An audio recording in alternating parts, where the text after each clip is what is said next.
ఇవాళ 139వ మేడే జరుగుతున్నటువంటి సందర్భంలో భారతదేశంలో పరిస్థితులు ఎట్లా ఉన్నాయి, 139 సంవత్సరాల క్రితం భారతదేశంలో పరిస్థితులు ఎట్లా ఉన్నాయి అనేది ఒకసారి మనం ఆలోచన చేసుకొని అర్థం చేసుకొని మరి భవిష్యత్తులో మనం ఎట్లా పోరాటం చేస్తే మన హక్కుల్ని మనం కాపాడుకోవడానికి నిలబెట్టుకోవడానికి అవకాశం ఉంటుంది అనేటటువంటి విషయాల మీద చర్చించాల్సినటువంటి అవసరం ఉంది. మరి ఈనాడు దేశంలో ఉన్నటువంటి పరిస్థితుల్లో ఈ దేశంలో పాలకులు అవలంబిస్తున్నటువంటి విధానాలకు వ్యతిరేకంగా ఈ హాల్ నిండిపోయి పైన కూడా నిండిపోయి పక్కన చుట్టూ మొత్తం జనం కూర్చునేటటువంటి పద్ధతిలో కార్మిక వర్గం జమ కావాల్సి ఉండే. కానీ ఏదో నరసింహ గారు పిలిచాడు కాబట్టి పోకపోతే బాగుండదు, మొక్కుబడికి పోదాం అనే పద్ధతిలో మనం వచ్చినట్టుగా కనపడతాం. అది గతంలో 1825 నాటికి 10 గంటలు అనేవి లేవంటే యజమాని ఎన్ని గంటలు పనిచేయమంటే కార్మికుడు అన్ని గంటలు పనిచేయాల. 12 గంటల దగ్గర నుంచి మొదలు 12, 16, 18, 20 గంటలు పనిచేయాల్సిందే. యజమానికి అవసరం ఎంతైతే అంత చేయాలి. తర్వాత ఎప్పుడన్నా యజమాని దయదలిచి ఏదైనా ముఖ్యమైన పండుగ ఉంటే ఒకరోజు ఆయన సెలవిస్తే ఆ సెలవు రోజు ఇంటికి పోయిన కార్మికుడు తలుపు తడితే తలుపు తీసిన పిల్లాడు అమ్మ ఎవరో వచ్చారు అని వాళ్ళంట తండ్రిని చూసి, అంటే తండ్రి పిల్లలు చూసుకునేది సంవత్సరంలో ఒకటేసారి. పిల్లవాడు నిద్రలో ఉన్నప్పుడు ఆయన డ్యూటీకి పోతాడు, మళ్ళీ ఆ 4 గంటల మధ్యలో రెస్ట్ తీసుకోవడానికి టైం దొరికితే వచ్చినప్పుడు కూడా పిల్లలు నిద్రలోనే ఉంటారు. కాబట్టి తండ్రి పిల్లలు చూసుకునేటటువంటి అవకాశం కూడా లేనటువంటి దుర్భర పరిస్థితుల్లో ఆనాటి కార్మిక వర్గం ఉండింది. మరి ఆ కార్మిక వర్గం మా 10 గంటలు తగ్గాలని ఒక అసోసియేషన్ స్థాపించుకొని అమెరికా దాని చుట్టుపక్కల ఉన్నటువంటి దేశాలు ఆ దేశాల కార్మికులు ఏకమై ముందు మనం 10 గంటలు పనిదినానికి డిమాండ్ చేద్దామని చెప్పి 10 గంటలు పనిదినం కావాలా అని చెప్పి డిమాండ్ చేసి పెద్ద ఎత్తున సమ్మెలు పోరాటాలు నిర్వహిస్తే ఆ సమ్మెల్ని అణచివేయటానికి ఆ పోరాటాలు అణచివేయటానికి అప్పట్లో ఉన్న ప్రభుత్వాలు పోలీసుని మిలిటరీని ఉపయోగించి అనేక మంది కార్మికులు పొట్టలు పెట్టుకున్నారు, జైళ్లలో పెట్టారు, శిక్షలు ఇచ్చారు, హింసించారు, అనేక సంఘటనలు జరిగినాయి. పెద్ద పోరాటం నడిచిన తర్వాత యాజమాన్యాలు ఒక సందర్భంలో దిగొచ్చి మన వాళ్ళతో చర్చలు జరిపి 10 గంటల పనిదినానికి ఒప్పుకోవడం జరిగింది. ఇది 1825లో జరిగినటువంటి సంఘటన. 10 గంటల పనిదినం వచ్చింది. అన్ని దేశాల్లో అమలు కాలే.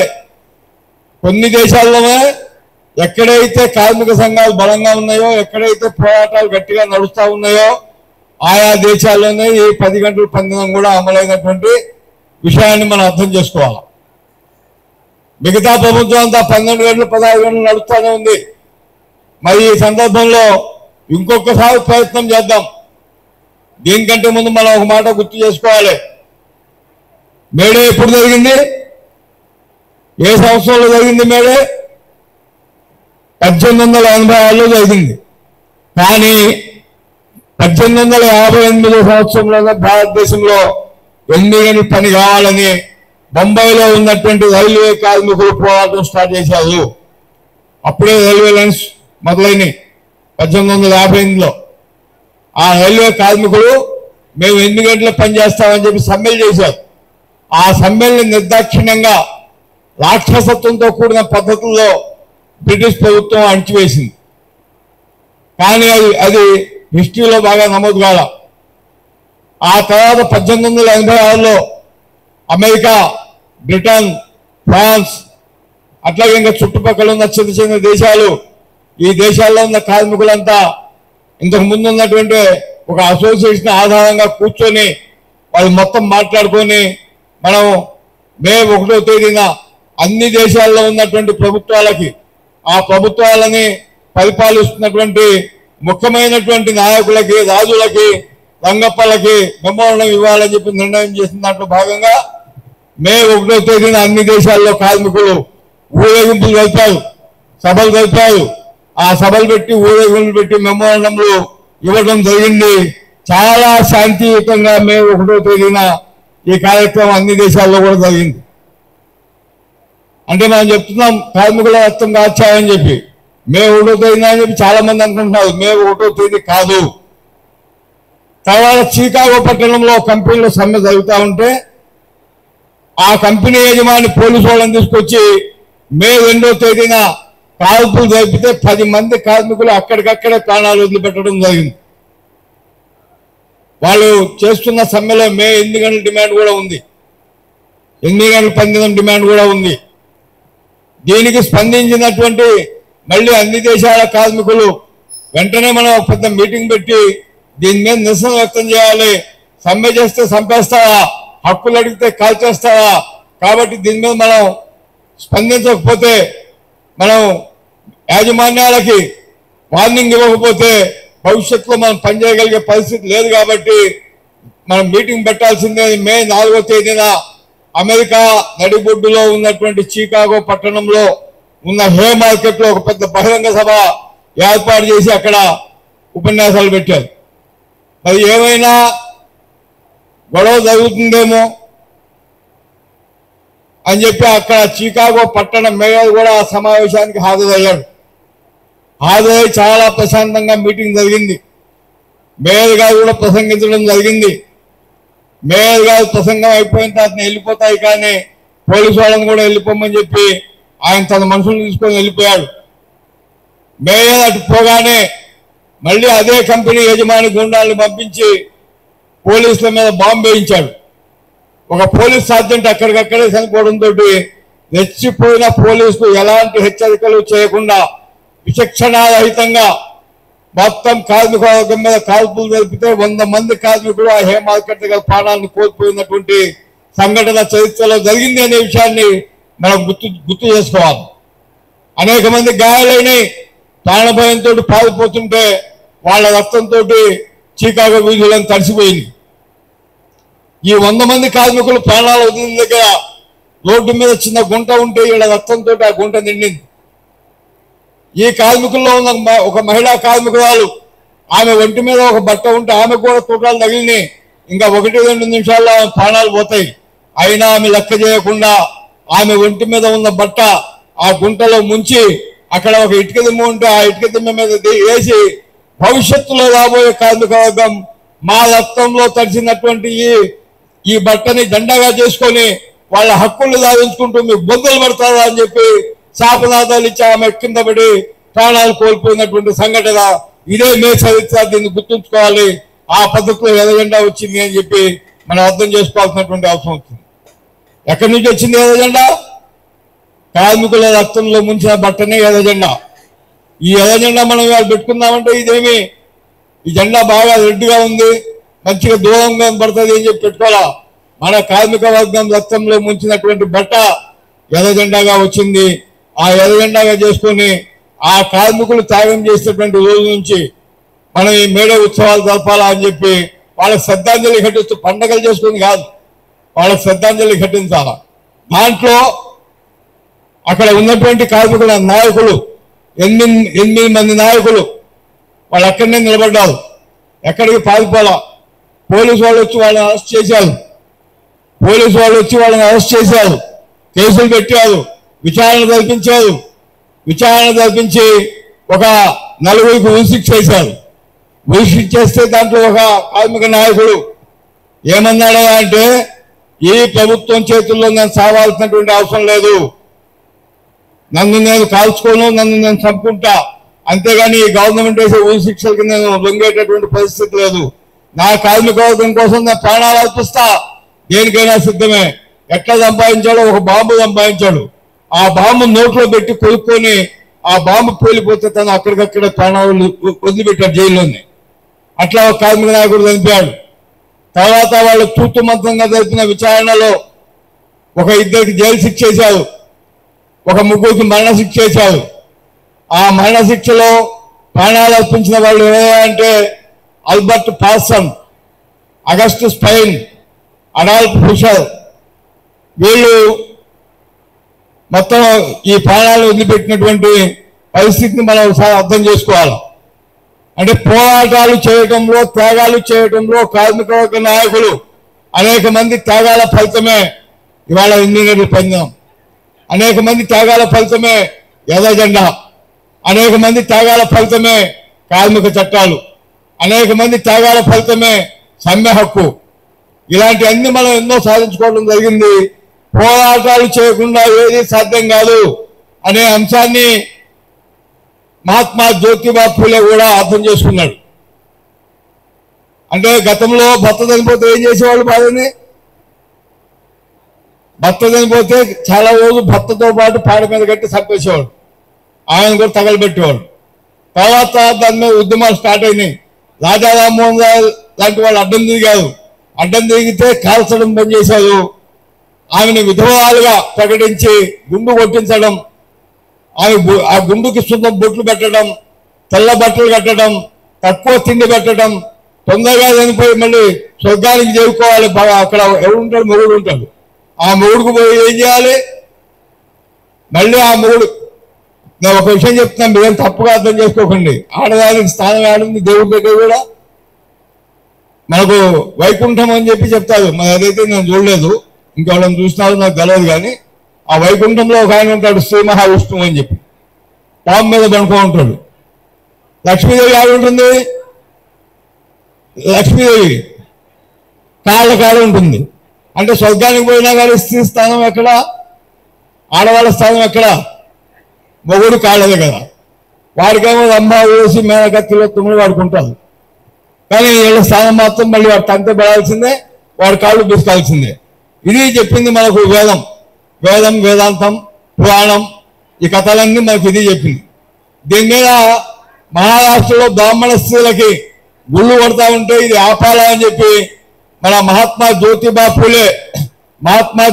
ఫూలే ఈ గుళ్ళు కొట్టే కార్యక్రమాన్ని ఆపాలని చెప్పి పోయి బ్రాహ్మణులు చెప్పాడు. మహాత్మా జ్యోతిబా ఫూలే గారు పోయి చెప్పాడు. ఏం చెప్పాడు? అయ్యా వాళ్ళు కూడా మనుషులే, గుళ్ళు కొట్టడం మంచిది కాదు, అది ఆపేయండి అని చెప్తే ఎవడిలా వినకపోతే ఈయన ఏం చేశాడు? మంగళవాడ సంఘం పెట్టాడు. మంగళ వాళ్ళంతా సమ్మె వేశారు, మేము గుళ్ళు కొట్టము అని చెప్పి. ఆ సంవత్సరం భర్తలు చనిపోయిన ఆడవాళ్ళకి గుండులు కొట్టలా. ఇక దాంతో ఈ గుళ్ళు కొట్టే కార్యక్రమం మెల్లిగా ఆగుతా వచ్చింది. అంటే పోరాటాల ద్వారానే ఏదైనా సాధ్యమవుతుంది అనే విషయం మనకు అర్థమవుతుంది. ఇది కూడా మనం అర్థం చేసుకోవాల్సినటువంటి అవసరం ఉంది. కాబట్టి కామ్రేడ్స్, ఈ మేడే నాయకులు ఎట్లయితే ప్రాణాలు వదిలిపెట్టారో భారతదేశంలో కూడా ముగ్గురు నాయకులు, భగత్ సింగ్, రాజ్గురు, సుఖదేవ్, వీళ్ళు కూడా స్వాతంత్రం కోసం భూకంపం యొక్క ప్రాణాలు అర్పించినటువంటి నాయకులు ఉన్నారు. మరి ఇవాళ ఇదంతా అయింది. 8 గంటలు కావాలని మన వాళ్ళు చనిపోయారు, త్యాగాలు చేశారు. ఇవాళ వాళ్ళని గుర్తు చేసుకుంటూ మనం మీటింగ్ పెట్టుకున్నాం. 8 గంటలు సాధించావా లేదా? మే రోజు రాలే 8 గంటలు కావాలని అన్నందుకు వాళ్ళని చంపారు. లేదు మా వాళ్ళు 8 గంటలు కావాలని అడిగారు. వాళ్ళు చూపించిన బాటలో మేము నడుస్తాం, మేము ప్రాణాలు ఇస్తాం, మేము ఏదైనా చేస్తామని చెప్పి మనం చేసిన పోరాటాల ఫలితంగా 8 గంటలు వచ్చింది. కొంతమంది ఏమంటున్నారు? 8 గంటలకు మీకు ఇంత జీతం ఇవ్వాలన్నా? ఎంత జీతం? ఆ జీతానికి ఒక లెక్కడొక్కేం లేదా? ఆ జీతం 8 గంటల జీతం ఇవ్వాలి, మనకు సరిపోతుందా? ఎంత జీతం ఇస్తున్నారు? కొంతమందికి 11,000, కొంతమందికి 12,000, కొంతమందికి 15,000. అంతకుమించి ఉందా? ఎక్కడా లేదు. మరి ఈ జీతంతో బతకగలుగుతామా? కానీ ఇది చాలా గొప్ప జీతం. ఇంత జీతాలు ఇస్తారా? ఈ జీతాలను తగ్గించాలి, లేదా 10 గంటలు పెంచాలి. కార్మికులు సమ్మె చేస్తారు, మాట్లాడితే వాళ్ళకి పని పాట ఉండదు. కాబట్టి వాళ్ళు సమ్మెలు చేయకుండా ఆంక్షలు పెట్టాలి. ఇప్పుడు ఎప్పుడు స్టార్ట్ అయింది ఇది? 1990లో పివి నరసింహారావు గారు ఈ దేశానికి ప్రధానమంత్రిగా ఉన్నప్పుడు మన తెలంగాణ బిడ్డ ఈ సంస్కరణలు తెచ్చాడు. మార్పు చేయాలి, మొత్తం మార్చేయాలా అని చెప్పి. ఏం మారుస్తావా? మనుషులకి ఏమైనా మంచి చేస్తావా? మనుషులంటే అందరూ మనుషులు కాదండి. డబ్బులు ఉన్నవాడే మనిషి, డబ్బు లేనివాడు జంతువులతో సమానం. కాబట్టి డబ్బు లేని వాడి కోసం మేము ఏం చేయం. డబ్బులు ఉన్న వాడి కోసమే పనిచేస్తామని సంస్కరణలు, ఎల్పిజి, లిబరలైజేషన్, ప్రైవేటైజేషన్, గ్లోబలైజేషన్ అని ముద్దు పేర్లు పెట్టి వాటిని ముందుకు తీసుకొచ్చి దాంట్లో ఫస్ట్ పాయింట్ ఏంటంటే కార్మిక చట్టాలను సంస్కరించాలి. కాలం చెల్లిన కార్మిక చట్టాల్లో మార్పులు తెద్దాం. ఎవరికి అనుకూలంగా? యాజమాన్యాలకు అనుకూలంగా, కార్మికులకు వ్యతిరేకంగా మార్పులు తెద్దామని చెప్పి వాళ్ళు నిర్ణయం చేశారు. దాన్ని నరసింహారావు గారు బాగా అమలు చేయలేకపోయాడు. తర్వాత ప్రభుత్వాలు చేంజ్ అవుతా వచ్చినాయి. చేంజ్ అయినటువంటి పరిస్థితుల్లో అటల్ బిహారీ వాజ్పేయి గారు వచ్చాడు.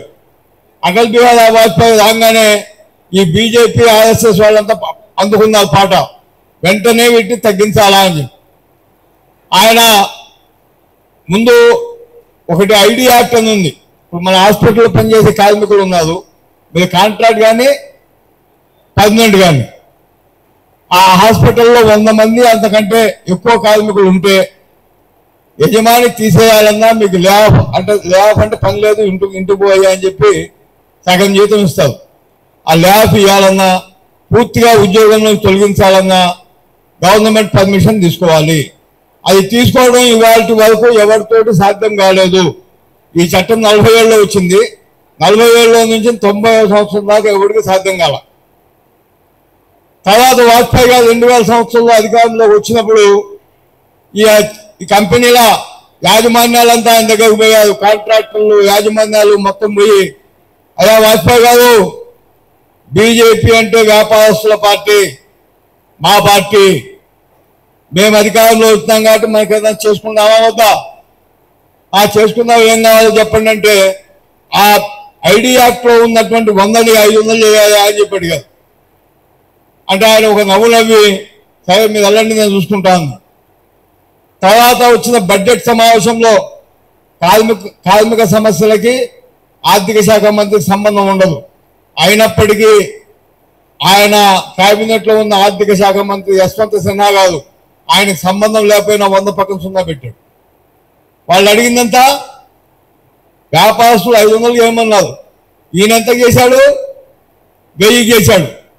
1000 మంది అంతకంటే తక్కువ కార్మికులు ఉన్న సంస్థలో యజమాని ఎప్పుడైనా ఎంతమంది అయినా తీసేయవచ్చు, కంపెనీ మూసేయవచ్చు, లే ఆఫ్ ఇవ్వవచ్చు, అడగడానికి ఎవరికి హక్కు లేదు అని చెప్పి ఆ క్లాస్ మారిస్తే మహానుభావుడు మన ఏఐటీసీ రాష్ట్ర ప్రధాన కార్యదర్శిగా పనిచేసినటువంటి కామ్రేడ్ పొట్లూరు నాగేశ్వరరావు గారు అది బడ్జెట్ చూస్తా ఉన్నాడు టీవీలో, ఇంట్లో కూర్చొని. నేను కూడా మా ఇంట్లో కూర్చొని చూస్తున్నా బడ్జెట్. అప్పుడు ల్యాండ్ లైన్ ఫోన్లో ఈ ఫోన్లు లేవు, నాకు కూడా కొత్తగా వచ్చింది ఫోన్. అప్పుడు ఫోన్ చేశాడు, యూసఫ్ ఇంట్లో ఉన్నా అంటే ఉన్నా కామ్రేడ్ అన్న. ఈ లంజా కొడుకు ఇట్లాగన్నాడు, ఈ లంజా కొడుకు ఆ యశ్వంత్ సిన్హా గారు చూసావా, 100 పక్కన సున్నా పెట్టాడు చూసావా, కార్మికులకి ఎంత అన్యాయం చేస్తాడో అర్థమైందా అన్నాడు. చూస్తున్నా కామ్రేడ్ అర్థమైందన్నా.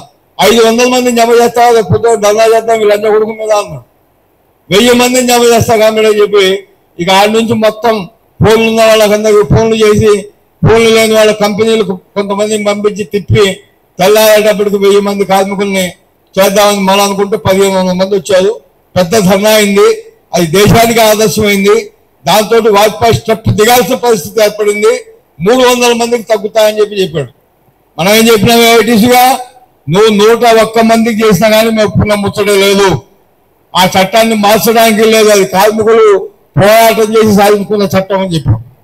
వాజ్పేయి దిగిపోయే నాటికి 15 కార్మిక చట్టాలని సెకండ్ లెవెల్ కమిషన్ పోతోడు కమిషన్ వేసి ఈ కార్మికులకు ఉన్న హక్కుల్ని ఎట్లా తగ్గించాలా అనేది నిర్ణయం చేసింది వాజ్పేయి. ఆ తర్వాత మధ్యలో అనేక ప్రభుత్వాలు వచ్చినాయి, మన సపోర్ట్ తోడు కొన్ని గవర్నమెంట్లు నడిచినాయి. మనం వాటిని అంటుకోవడానికి వీల్లేదని చెప్పినాం, వాటిని రద్దు చేయాలని చెప్తే రద్దు చేయలేదు, కానీ వాటిని ఎవరు అంటుకోవాలా. అంటే ఈ సంస్కరణలు అమలు కావట్లేదు. అమలు చేయాలంటే బాగా స్పీడ్గా అమలు చేసే నాయకుడు కావాలి. ఈ కంపెనీల యాజమాన్యాలన్నీ, కార్పొరేట్ కంపెనీలన్నీ ఎత్తికిని దేశం మొత్తం ఎవడున్నాడు మన సమస్యలు అమలు చేసేవాళ్ళని, ఒక్కరు కనపడ్డాడు వాళ్ళకి. ఎవరైనా యాజమాన్యాల పక్షాన్ని నిలబడేది ఎవరు? ఇప్పుడు నిలబడుతున్నటువంటి నాయకుడు ఎవరు? నరేంద్ర మోడీ. నరేంద్ర మోడీ దగ్గరికి వెళ్ళారు వీళ్ళంతా. అదే బాబు నీలాంటి వాడిని ప్రధానమంత్రి అయితే బాగుపడుతుంది దేశం, మేము నిన్ను ప్రధానమంత్రి చేయాలనుకుంటాడు. మా వాళ్ళు నన్ను తీసేయాలన్నారు, ఆ గోదాలో ఏదో నేను గొడవ చేసినా అని చెప్పి మా వాళ్ళు నన్ను ముఖ్యమంత్రిగా తీసేయాలని చెప్పి మా వాజ్పేయి వాళ్ళంతా పెద్ద పెద్ద వాళ్ళ అద్వానీ వాళ్ళ లాంటి వాళ్ళంతా కుట్ర చేశారు. సార్ మీరు వచ్చి ప్రధానమంత్రి చేస్తా ఉంటున్నారు, ఏం సంగతి అన్నాడు. సంగతి ఏం లేదు బాబు, ఈ సంస్కరణలో వేగవంతంగా అమలు చేయాలి, నువ్వు చేయగలవనే నమ్మకం మాకున్నది. కాబట్టి నువ్వు ఎమ్మటే ప్రధానమంత్రి పదవిలో కూర్చోవాలి, ఆ కుర్చీలో నిన్ను కూర్చోగలుగుతాం. అదే అంతకంటే అదృష్టం మా సార్ మీరు చెప్పంగానే ఏదైనా చేస్తా అని చెప్పి లేచి నిలబడి సల్యూట్ కొట్టాడు. ఇక కార్పొరేట్ కంపెనీలన్నీ పేపర్లు నింపేశారు, ఫస్ట్ పేజీలో ప్రకటనలు ఇచ్చారు. నమోలావ్ దేశ్కు బచావ్, నీ దేవుడికి అర్థం కాల. నమోలావ్ దేశ్కు బచావ్, నా అంటే నరేంద్ర, మో అంటే మోడీ, నరేంద్ర మోడీ కూడా దేశ్కు బచావ్. గుజరాత్ వెలిగిపోతా ఉంది, భారతదేశం కూడా వెలిగిస్తాడు ఆయన. లేదా అగ్గిపుల్ల గీసి పెట్రోల్ పోసి భారతదేశాన్ని వెలిగిస్తాడు అంటే అట్లా అర్థం కాల మనకి, ఏదో మొత్తం లైట్లు పెట్టి వెలిగిస్తాడేమో అని అర్థమైంది. జనమంతా మూకుమ్మడిగా ఓట్లు వేసాడు, గెలిచాడు. గెలిచినాక ఆయన చేసిన పని ఏంటి?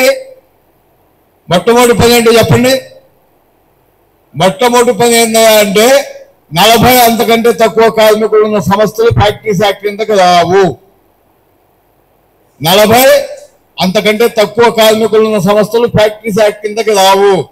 ఫ్యాక్టరీస్ యాక్ట్ కిందకి ఏదైనా సంస్థ రాకపోతే కార్మిక చట్టాలు వర్తించవు.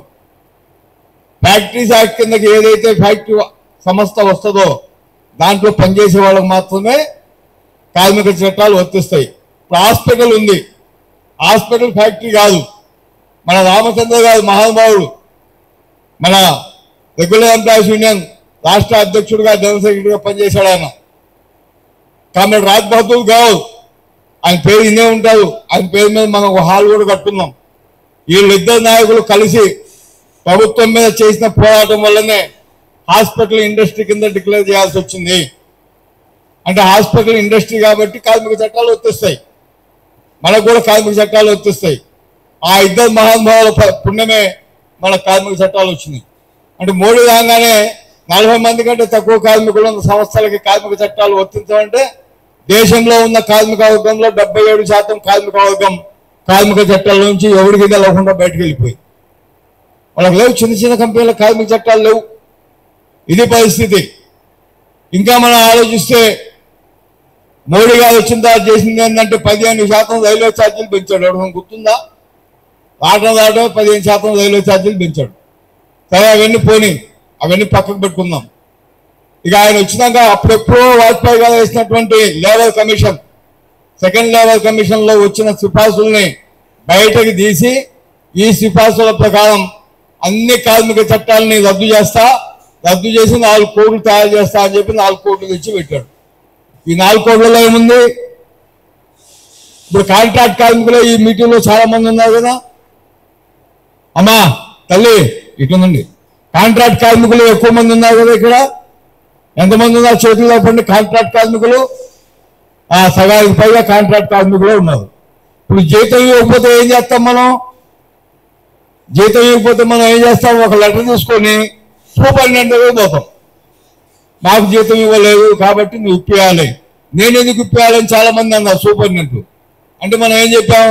అయ్యా కాంట్రాక్ట్ లేబర్ చట్టంలో కాంట్రాక్టర్ జీతం ఇవ్వకపోతే ముఖ్య యజమానిగా ఉన్న ఆయన జీతం ఇప్పియాలి అని చెప్పి రాసి ఉంది కాబట్టి మేము నీ దగ్గర కూర్చున్నాం. నువ్వే ముఖ్య యజమాని కాబట్టి ఇవ్వాల్సిందే కదా. ఇప్పుడు మోడీ ఏమంటాడు కోర్టులలో? ముఖ్య యజమానికి ఎలాంటి సంబంధం లేదు, కాంట్రాక్టర్ జీతం ఇవ్వకపోతే కాంట్రాక్టర్ ఆ కాంట్రాక్ట్ కార్మికులు చూసుకోవాలి. అంటే వాడికి ఇంటికి వెళ్ళాలి. కాంట్రాక్టర్ ఏడుంటాడో వాడి ఇంటికి వెళ్ళాలి. ఇప్పుడు మనకు ఆల్ సర్వీసెస్ అని చెప్పి ఒకడు ఉండేవాడు. ఏడుంటాడు? బొంబాయిలో ఉంటాడు. అంటే మాకు జీతం ఇవ్వకపోతే మేము బొంబాయి పోవాలి, జీతం ఇవ్వకపోతే బొంబాయి పోవాలి. ఇక్కడ ఎవరిని అడగడానికి లేదు. ఇట్లాంటి పద్ధతుల్లో మోడీ ఈ చట్టాల్లో మార్పులు తెస్తున్నాడు. ఊకుందావా? ఇంకో విషయం ఏమంటున్నాడు? ఇదే జీతానికి 12 గంటలు డ్యూటీ చేయాలంటున్నాడు. అందుకనే ఆ స్లోగన్ ఎక్కువ వేసుకుంటా వచ్చినా. ఇదే జీతానికి 12 గంటలు పనిచేయాలంటున్నాడు. చేస్తారా? కనీస వేతనం ఎంత అంటున్నాడు? కనీస వేతనం ఎంత ఉండాలి? 20,000 అంటుంది కృష్ణమ్మ. 20,000 అంటున్నావా? 21,000 కావాలంటుంది. అంటే ఈఎస్ఐ వద్దా? 21,000 అయితే ఈఎస్ఐ పోద్ది. 20,000 కాదు. కానీ ఇప్పుడు ఆయన ఎంత అంటున్నాడు? రోజుకు 178 రూపాయలు అంటున్నాడు. రోజుకి 178. ఎవరి దగ్గర ఫోన్ ఉంటే క్యాలిక్యులేట్ చేయండి. 4,000 చిల్లర వస్తుంది. 25,000కే వేయాల. 178 రూపాయలు పార్లమెంట్ మినిమం వేజెస్ కింద డిక్లేర్ చేశాడు నరేంద్ర మోడీ. ఏమంటాడు? कोई भी 178 रुपये से 1 रुपया भी कम देगा हम उसको सजा देगा. 178 రూపాయల కంటే 1 రూపాయి ఎవడన్నా తక్కువ ఇస్తే వాడిని నేను శిక్షిస్తా అంటున్నాడు. అర్థమైందా?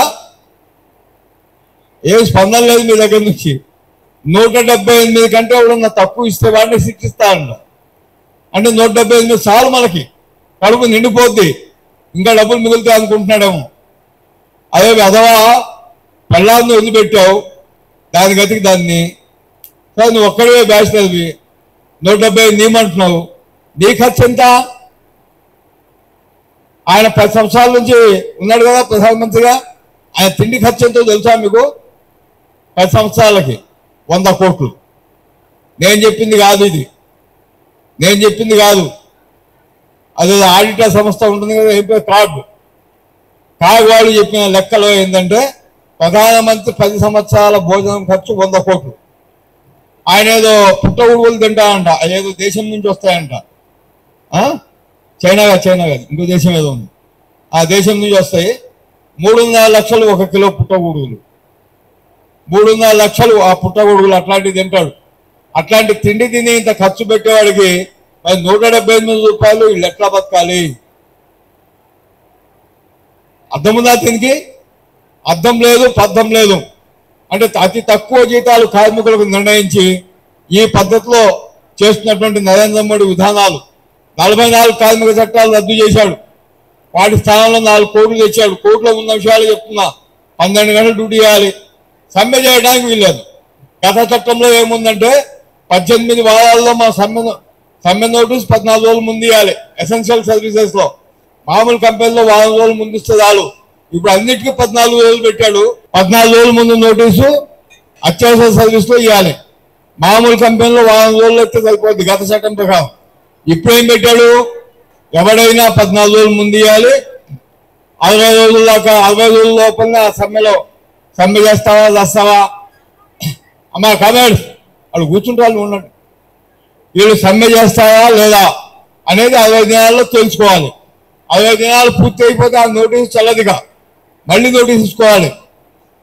ఒకటి, గత చట్టంలో ఏముంది? మనం సమ్మె నోటీసు ఇవ్వంగానే, లేబర్ కమిషనర్ కాపీ ఇవ్వంగానే దానికి స్పందించి లేబర్ కమిషనరు ఇద్దరిని పిలిచి కూర్చోబెట్టి 18 వారాల లోపల ఈ సమస్యను పరిష్కారం చేయాలి. ఒకవేళ చేయలేదనుకో ఆ సమస్య పరిష్కారం అయినట్టే. అంటే ఆ రాజీ ప్రయత్నం క్లోజ్ అయిపోయినట్టు. అంటే ఆయన ఫైల్ మూసేసినట్టు లెక్కలో చూసుకొని సమ్మెలోకి పోతే అది చట్టబద్ధమైన సమ్మె. అంటే ఇప్పుడు ఏమంటాడు? ఇప్పుడు ఆ 18 వారాలు తీసేశాడు మోడీ. ఏం చేయాలి? 18 వారాలు తీసేశాడు. తీసేసి ఏమంటున్నాడు? నువ్వు నోటీస్ ఇచ్చిన 60 రోజుల లోపల పరిష్కారం చేసుకోవాలి. ఈ 60 రోజుల లోపల ఇప్పుడు ఫైల్ క్లోజ్ చేయాలి కదా. లేబర్ ఆఫీసర్ ఫైల్ క్లోజ్ చేయాలి. క్లోజ్ చేయకపోతే మనం సమ్మెలోకి పోవడానికి లేదు. అంటే వాడు క్లోజ్ చేయడు. 60 దినాలు దాటిపోతే ఆ సమ్మె నోటీసు చెల్లుబాటులో ఉండదు. అంటే నువ్వు సమ్మె చేస్తే అది ఇల్లీగల్ సమ్మె అవుతుంది, చట్టవిరుద్ధమైన సమ్మె. ఇప్పుడు మన మెడికల్ కాంట్రాక్ట్ లో, హాస్పిటల్లో కార్మికులు ఏం చేస్తూ ఉంటారు? జీతం ఇవ్వకపోతే సమ్మె చేస్తారు, కూర్చుంటారు. జీతం పెంచేదానికంటే కూడా పని చేసిన కాలానికి జీతం ఇవ్వకపోతే మనం సమ్మెలు చేస్తాం కదా. సంవత్సరంలో 4 సమ్మెలనే చేస్తాం. 4 సమ్మెలు చేస్తే ఇప్పుడు ఏం చేయాలి? మనల్ని సమ్మె చేసి చట్ట విరుద్ధంగా సమ్మె చేస్తే 6 నెలలు జైలు శిక్ష, 2 లక్షలు జరిమానా. చేయగలుగుతావా సమ్మె? ఆ సమ్మె చేసిన వాళ్ళకి, సమ్మెను సపోర్ట్ చేసిన వాళ్ళకి. మనం అప్పుడప్పుడు భిక్షాటన కూడా చేసాం ఉస్మానియా హాస్పిటల్లో. అంటే మన భిక్షాటన చేసినప్పుడు మనకి ఎవడన్నా ఒక పాన్ డబ్బా 10 రూపాయలు వేసాడు అనుకో, వాడు కూడా సమ్మెను సపోర్ట్ చేసినట్టే. వాడికి కూడా 6 నెలలు జైలు శిక్ష, 2 లక్షలు జరిమానా. ఇట్లా మనల్ని అణచివేయడానికి మోడీ యొక్క ప్రయత్నాలు ఉన్నాయి. అన్ని చెప్పండి. ఇప్పుడు సమయం చాలా తక్కువ ఉంది, చాలా మంది ఉన్నారు స్టేజ్ మీద. కాబట్టి ఈ విధానాలు ఆయన ఏమన్నాడు, ఏప్రిల్ 1వ తేదీ నుంచి 4 కోట్లు అమల్లోకి తెస్తా అన్నాడు. 4 కోట్లు అమల్లోకి తెస్తా అన్నాడు. కానీ ఇంకొక చాలా నవ్వులాడి తెప్పించే ఇంకోటి ఉంది. ఈఎస్ఐ ప్రావిడెంట్ ఫండ్ కార్మికుల ఇష్టంతో కట్ చేస్తాం, కార్మికులు ఇష్టపడకపోతే కట్ చేయము అంటాడు. బాగుందా? కార్మికుడికి ఇష్టం ఉందా లేకపోయినా కట్ చేయాలి, అట్లా అయితేనే బాగుంటుంది. కానీ ఇక్కడ చూసేవాడికి ఏంటో మనం ఇష్టపడితేనే కదా కట్ చేసేది అనుకుంటున్నారు. నేను జీడిమట్ల ఆఫీస్లో కూర్చొని ఉంటే ఒక ఆయన వచ్చాడు. సార్ నేను ఈ పక్క కంపెనీలో పనిచేస్తా సార్. నన్ను ఏంటి చెప్పన్నా, మన ఆయనకి హార్ట్ అటాక్ వచ్చింది, నా దగ్గర ఉన్న పైసలన్నీ అయిపోయినాయి, ఈఎస్ఐ హాస్పిటల్లో ట్రీట్మెంట్ చేయించాలంటే నాకు ఈఎస్ఐ లేదు సార్, మా వాడు ఇవ్వలేదు, కొద్దిగా వచ్చి మాట్లాడి ఇప్పించండి అంటే మేము వెళ్ళాం. 40 వెళ్ళాం. వెళ్ళి వాడిని అడిగాం, ఏందా ఈఎస్ఐ ఎందుకు ఇవ్వలేదు అని చెప్పి. వాడు మంచిగా పిలిచి మమ్మల్ని కూర్చోబెట్టి ఛాయ్ తెప్పించి ఛాయ్ తాపించి ఒక ఫైల్ ఇచ్చాడు. ఆ ఫైల్లో అప్లికేషన్ ఉంది నేను ఉద్యోగానికి వచ్చినప్పుడు. దాంట్లో ఈఎస్ఐ పిఎఫ్ అంత దగ్గర నో ఎస్ అని చెప్పి ఉంది. నో మీద టిక్కు కొట్టుంది. అంటే ఇదేంటి చూసారా అన్నాడు. అదేంటి నో మీద ఉందంటే ఆయన వద్దని రాశాడండి, మేము ఇవ్వలేదు అన్నాడు. మేము వాడిని తిట్టాం అక్కడే వాడి ముందే. నువ్వు వద్దని రాస్తా ఎట్లా ఇస్తా అంటే అట్లాగా సార్, నువ్వు ఉద్యోగానికి వచ్చినప్పుడు ఫస్ట్ అప్లికేషన్లో ఎస్ అని పెట్టినా, ఎస్ అని పెట్టి మా సార్కి ఇచ్చిన కాగితం, మా సార్ అంతా చూస్తున్నాక దీంట్లో ఎస్ అని పెడితే ఇవ్వదా ఉద్యోగం, నో అని పెడితేనే ఇస్తామని చెప్పి ఇంకో కాగితం ఇచ్చాడు. మళ్ళీ ఆ కాగితం ఫిల్అప్ చేసినప్పుడు నాకు ఉద్యోగం కావాలి కాబట్టి, అప్పుడు నాకు ఈఎస్ఐపిఎఫ్ కాల్ కావాల్సింది, నాకు ఉద్యోగం కావాలి కాబట్టి నేను నో మీద పెట్టాను, ఆయన ఉద్యోగం ఇచ్చాడు. ఇది హిస్టరీ అని చెప్పాడు. మేము ఎమ్మటే లేచినాం వాడి మీద, తంతం లంజా కూడా అని చెప్పి ఎమ్మటే వాడికి వచ్చినాం. ఇట్లాంటి కేసులు ఎన్ని వస్తాయి మన దగ్గరికి? ఎంతమంది ధైర్యం చేసి వస్తారు? ఎంతమంది న్యాయం చేయగలుగుతాం? అంటే ఈ కార్మికుడు ఇష్టంతో ఈఎస్ఐపిఎఫ్ కట్ చేసుకోండి అని చెప్పిన దానికి ఉద్దేశం ఏంటో తెలుసా? యాజమాన్యానికి లైసెన్స్ ఇచ్చారు, మీరు వాడికి ఉద్యోగం ఇవ్వాలంటే మీ కండిషన్ పెట్టి వాడితో రాయించండి, వాడితో పెట్టించండి. ఇట్లా అనేకం ఉన్నాయి. ఇవి అమలు చేస్తా అంటున్నాడు. ఏప్రిల్ 1వ తేదీ నుంచి అమలు చేస్తా అన్నాడు. దాని మీద మన ఢిల్లీలో పెద్ద మీటింగ్ పెట్టి హెచ్చరిక జారీ చేశాం. మే 20వ తేదీ సమ్మె దీనికోసమే. మనం మీటింగ్ పెట్టి చెప్పుకుంటే సాయంత్రం దాకా మన సమస్యల మీద చెప్పుకోవచ్చు. ఏఐటీసీ ఏ పని చేసినా కార్మిక వర్గం కోసమే. ఏఐటీసీ సొంత లాభాలంటూ ఏముండవు. ఏది చేసినా కార్మిక వర్గం కోసమే. అది కొన్ని పాయింట్లలో హాస్పిటల్ వాళ్ళకు ఉంటుంది, కొన్ని పాయింట్లలో మున్సిపాలిటీ వాళ్ళకు ఉంటుంది, కొన్ని పాయింట్లలో ఇంకో ఇండస్ట్రీ వాడుకు ఉంటుంది, ఇంకో కార్మికుడికి ఉంటుంది. కానీ అందరికీ కలిసినటువంటి సమస్య కాబట్టి మనం అందరం కలిసి పోరాటం చేయాల్సినటువంటి అవసరం ఉంది. కాబట్టి రేపు మే 20వ తేదీ జరిగేటటువంటి సమ్మెలో అందరం రోడ్డు మీద రావాల్సినటువంటి అవసరం ఉంది. ఆ రోడ్డు మీదకి వచ్చి మన యొక్క ఆందోళన కార్యక్రమాన్ని పెద్ద ఎత్తున నిర్వహించి కేంద్ర ప్రభుత్వానికి ఛాలెంజ్ విసాల్సినటువంటి అవసరం ఉంది. ఎన్ని ఛాలెంజ్లు చేసినా ఈ కొడుకులు వింటలేవు. వినకపోతే ఏం చేయాలి అంటే ఇక్కడ ఒక విషయం గమనించండి. నేను ఇంకొక విషయం చెప్పి ముగుస్తా. ఒక్క విషయం గమనించండి. ఓట్లు ఎక్కువగా ఎవరు ఉన్నాయి? మనమే ఉన్నాయి. సీట్ల మీద ఎవరు ఉన్నారు? డబ్బులు ఉన్నవాళ్ళు, దేశద్రోహులు, లంచాలు తినేవాళ్ళు, మనకు అన్యాయం చేసేవాళ్ళు సీట్ల మీద ఉన్నారు. మన రాజ్యం ఉందా? ఇప్పుడు లాస్ట్ టైం వరకు కూడా మన అసెంబ్లీలో మనకు ఒక్క లేడు దిక్కు మాట్లాడటాను. ఇప్పుడు కూలంనేని సాంబశివరావు కమ్యూనిస్ట్ పార్టీ నాయకుడు అసెంబ్లీలో వచ్చిన తర్వాతనే కనీస వేతనాలు పెంచాలా అని చెప్పి ఆయన పెద్ద స్లోగన్ ఇచ్చాడు. కనీస వేతనాలు మేము చెప్పాం, కూర్చోబెట్టి ఆయన మొత్తం ఎక్స్ప్లెయిన్ చేశాం. పోయి మాట్లాడింది కార్మికుల కోసం మాట్లాడుతుంది ఆయనే. ఒక సందర్భంలో విషయం మాట్లాడాడు, అప్పులు అంటా ఉంటే అప్పులు చేయండి, చేయొద్దని చెప్పిన అంటలా. కానీ మీరు చేసిన అప్పుల్లో పేదవాడికి ఏమి ఇచ్చినావు ఆ లెక్క కావాలా నాకు అడిగాడు సాంబశివరావు గారు. నువ్వు పేదవాడికి ఏమి ఇచ్చినావో చెప్పు. ఇల్లు ఇచ్చినావా, లేదా రేషన్ ఇచ్చినావా, లేదా ఇంటి జాగా ఇచ్చినావా, లేదా పెన్షన్ ఇస్తున్నావా? నువ్వు ఏ పద్ధతిలో పేదవాడికి హెల్ప్ చేస్తున్నావు? ఎంత ఖర్చు పెట్టావు? నువ్వు తెచ్చిన అప్పులో పేదవాళ్ళ కోసం ఏం ఖర్చు పెట్టావు లెక్క అడుగుతున్నాను అసెంబ్లీ సాక్షిగా. నాకు చెప్పమని మనందరి తరఫు నుంచి అడిగినటువంటి వాడు కమ్యూనిస్టు. వేరే పార్టీ వాడు ఎవడు అడగలే. అంటే కమ్యూనిస్టుల సంఖ్య అసెంబ్లీలో పెరిగితే, పార్లమెంట్లో పెరిగితే లాభం ఎవరికి జరుగుద్ది? కార్మికులకు జరుగుద్ది, కష్టజీవులకు జరుగుద్ది. కాబట్టి అసెంబ్లీ పార్లమెంట్లలో చట్టసభల్లో మన వాళ్ళని పంపాలా. వాడిచ్చే 100-200 కోసం, 1000 రూపాయల కోసం, ఏదో ఇంత బాటిల్ ఇస్తే ఆ బాటిల్ కోసం ఆశపడి మనం ఎవరికో వేరే వాడికి ఓటేస్తే ఆ ఓటు వేసినప్పుడు బాగానే మాట్లాడతాడు, తెల్లారి నుంచి బూక్తోడు అంటాడు.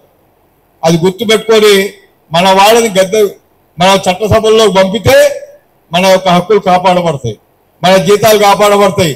సాంబశివరావు గారితో చెప్పినాం, నన్ను మిన్నవేజ్ బోర్డులో వేశారు, మిన్నవేజ్ బోర్డులో ఉన్న కార్మికుల జీతాలు పెంచాలని చెప్పి మళ్ళా గుర్తుతున్నాం. ఆడ కాంగ్రెస్ వాళ్ళు మొత్తం వాళ్ళతో నింపుకున్నారు బోర్డు. మనకు ఎట్లాగో దొరికింది ఛాన్స్ ఒకటి. వాళ్ళందరూ కలిసి ఏం చేస్తా ఉన్నారు? 16,000 రూపాయలకి జీతం ఫిక్స్ చేయాలని చెప్పి వాళ్ళు ట్రై చేశారు. కనీస వేతనం 16,000 ఫిక్స్ చేద్దాం అని చెప్పి వాళ్ళు ప్రయత్నాలు చేశారు. మనం ఒప్పుకోలే. మీరు 16,000కి జీతం ఫిక్స్ చేస్తే ఈ మీటింగ్ నేను బైకాట్ చేస్తా, బైకాట్ చేసి బయటకు పోతా, బయటకు పోయి లొల్లి చేస్తాం, మిమ్మల్ని అందరినీ రోడ్డు మీద లాగుతా, కలపత్రాలు వేస్తాం, పోస్టర్లు వేస్తాం, గోడల మీద వేస్తాం, మీ ముఖాలు టీవీలో చూపిస్తాం, ఇవన్నీ చేస్తామని చెప్పి బెదిరించాం.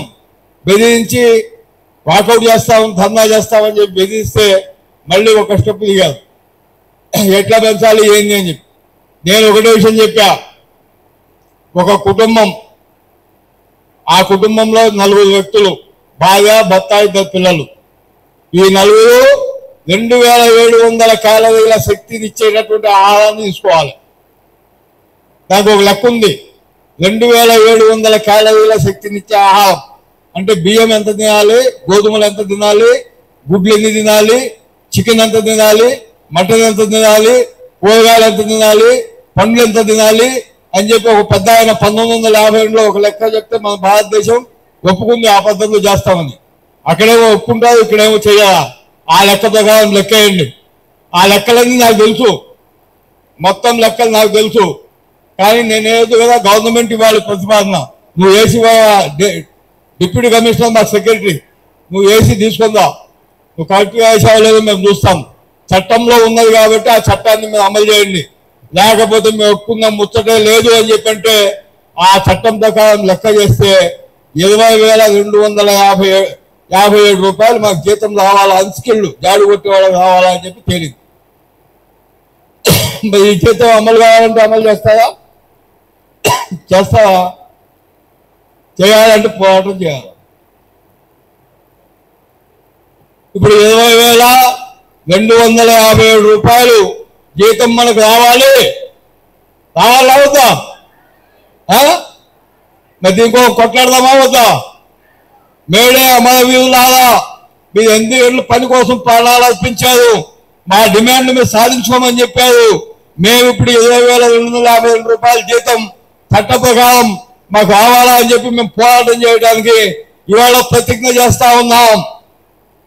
చేద్దామా? ప్రతిజ్ఞ చేస్తా ఉన్నాం. అట్లాగే సెమీ స్కిల్డ్ వాళ్ళకి 23,000 రూపాయలు రావాలి, స్కిల్డ్ వాళ్ళకి 26,000 రూపాయలు రావాలి, హైలీ స్కిల్డ్ వాళ్ళకి 28,000 రూపాయలు చిల్లర, ఇంకా పైన చిల్లర ఉంది, రావాలి. తర్వాత అన్స్కిల్డ్ కార్మికులకి దాదాపుగా డిఏ ఒక పాయింట్కి 10 రూపాయల 45 పైసలు రావాలి, లెక్క వచ్చింది. ఇవన్నీ రాశాం. రాసి మీద వెంటనే ఏదో చెప్పారు, మళ్ళీ కాకమ్మ కథలు ఇవాళ డిక్లేర్ చేపిస్తాం ముఖ్యమంత్రితో అని చెప్పారు. ఇవాళ డిక్లేర్ చేస్తే అది మన పోరాటం. అది ఏఐటీసీ పోరాటం కాదు, ఇది ఏఐటీసీ పోరాటం. ఏఐటీసీ ప్రతినిధిగా నేను ఒక్కడనే ఉన్నా ఆ కమిటీలో. నేను ఒక్కడనే లేచి నిలబడి గట్టిగా బల్ల గుర్తు మాట్లాడటం వల్లనే ఇది సాధ్యమైంది. అయినా ఇంకా కొన్ని ఉన్నాయి. ఆ కొన్ని ఫుట్ నోట్ అని ఉంటుంది. ఫుట్ నోట్లో ఏముంది? ఫుట్ నోట్లో నైట్ డ్యూటీ చేసే వాళ్ళకి 20% ఎక్కువ ఇవ్వాలి, 5 సంవత్సరాలు అదే పని చేసిన వాళ్ళకి ప్రమోషన్ ఇవ్వాలి, పని లేకపోయినా కానీ ప్రమోషన్ ఇవ్వాలి. ప్రమోషన్ ఇచ్చి ఆ పై స్థాయి వాళ్ళ జీతం పెంచాలి. ఇట్లాంటి వాళ్ళు ఒప్పుకోకపోతే నేను సంతకము నాకు ఇష్టం లేదు అని పెట్టిన దాంట్లో నేను ఒప్పుకుంటలేను. ఆ ఫుట్ నోట్లు కూడా పెట్టాలి. జీతాలు ఒప్పుకుంటున్నా కానీ దీనికి మాత్రం నేను ఒప్పుకుంటలేను. కొంతమంది అంటున్నారు 25,000 జీతం కావాలి అంటే అది డిమాండ్ మనమే పెట్టాం దేశవ్యాప్తంగా. అంటే అడిగినంత ఇవ్వడు కదా ఎవడు. మనం 20 అడిగితే 10 ఇస్తారు. మనం 25,000 రూపాయలు డిమాండ్ దేశవ్యాప్తంగా పెట్టాం. దేశవ్యాప్తంగా పెడితే కొంతమంది అదే కావాలి అంటున్నారు. ఇప్పటికి 2012లో వచ్చింది మా జీవో, ఒక హాస్పిటల్ వాళ్ళకి సంబంధించి చెప్తున్నా. 2012 ఇవాళంతా 2025 ఎన్నేళ్ళు అయింది? 13 ఏళ్ళు అయింది. ఎప్పుడు పెంచాలి? 5 ఏళ్ళకి ఒకసారి పెంచాలి. మరి 13 ఏళ్ళు అంటే ఎన్ని సంవత్సరాలు నష్టపోయినాం? 8 ఏళ్ళు నష్టపోయినాం. ఇంకా ఆక్కుంటా పోతే ఇంకా నష్టపోయే పరిస్థితి ఉంది. కాబట్టి వెంటనే దీన్ని అమలు చేయాలని చెప్పి మనం పోరాటం చేయాల్సినటువంటి అవసరం ఉంది. కాబట్టి మన జీతాన్ని పెరగాల్సినటువంటి జీతాన్ని ప్రతిపాదన పెట్టినాం. ఆ జీతాన్ని వెంటనే పెంచి అమలు చేయాలి. అమలు చేయకపోతే మేము రోడ్డు మీదకి వస్తాం, లేబర్ ఆఫీస్ని దిగ్బంధనం చేస్తాం, మా పోరాటాన్ని కంటిన్యూ చేస్తాం అని చెప్పి మనం పోరాటం చేయాలి. అందులో భాగంగానే మే 20వ తేదీన ఈ లేబర్ కోడ్లు అమలు చేయడానికి వీలు లేదని చెప్పి పెద్ద ఎత్తున మనం పోరాటం సాగించాల్సినటువంటి అవసరం ఉంది. కాబట్టి ఉన్నాం, మీకు శ్రద్ధాంజలి ఘటిస్తున్నాం, మీకు సంతాపాన్ని ప్రకటిస్తున్నాం. మీరు చేసినటువంటి త్యాగానికి మేము కూడా త్యాగం చేస్తామని చెప్పి వాళ్ళ ప్రతిజ్ఞ చేసి మేము ముందుకొచ్చి పోరాటాలు నిర్వహించి కార్మికుల సమస్యలను పరిష్కారం చేస్తామని చెప్పి దీక్ష వహించాల్సినటువంటి మేడేకి మీ అందరికీ ఇప్పుడు ఈ దీంట్లో పాల్గొన్నందుకు విప్లవ ధన్యవాదాలు తెలియజేసుకుంటూ మరింత త్యాగానికి సిద్ధం కావాలని చెప్పి మీ అందరికీ పిలుపునిస్తూ మరి ఇక్కడ మాట్లాడే అవకాశం ఇచ్చినటువంటి